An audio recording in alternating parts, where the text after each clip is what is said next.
Now, as we continue our coverage throughout the Middle East and their crisis, is Florida Congressman Allen West. Congressman, welcome back to the program. Thanks for being with us. All right, let me see if I understand this. We have the new president of Egypt referred to Israel as vampires.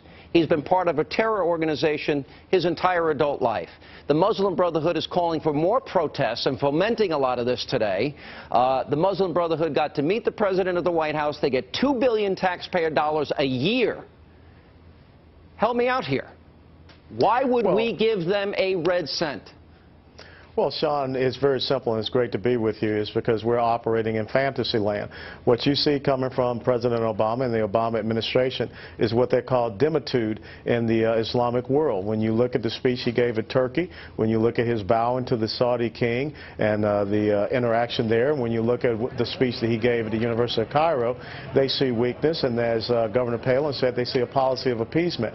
The Muslim Brotherhood has a plan for the United States of America and also North America. It's called the Explanatory Memorandum. It was uncovered in Northern Virginia during an FBI raid back in May of 1991.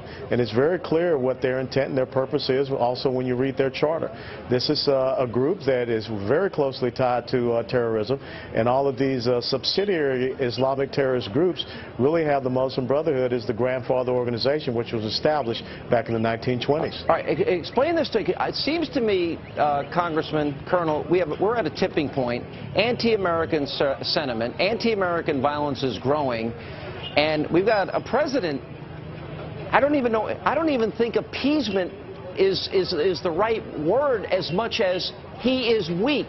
And the people in the Middle East, all they know is strength, and that strength needs to be backed up by a commitment to follow through. It seems this president just projects weakness, and as a result, his outreach has resulted in what we see here. Am I wrong? No, you're absolutely right. Being in that part of the neck of the woods for about 40 months in my military career, they only understand strength and might.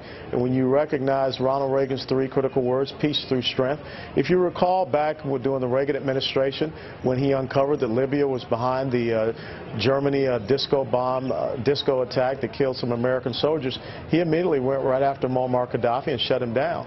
But you don't see that coming out of this president. Daring the United States to act. So what's President Obama? Is the American flag flying at these embassies around the world right now? I'd like to know an answer to that. What does the president do? They're mocking us. They are provoking us to act. What does President Appeaser do here? Well, I think, first of all, you have to understand that a sovereign piece of the United States was attacked. When you attack an embassy, that's just like attacking the homeland of the United States of America. It's no different. And we also had an ambassador and several other Americans that was killed. So this is a blatant attack. It has nothing to do with this silly little Facebook video that came out 6 months ago. And for us to try to use that as some type of bludgeoning tactic against ourselves just furthermore emboldens them.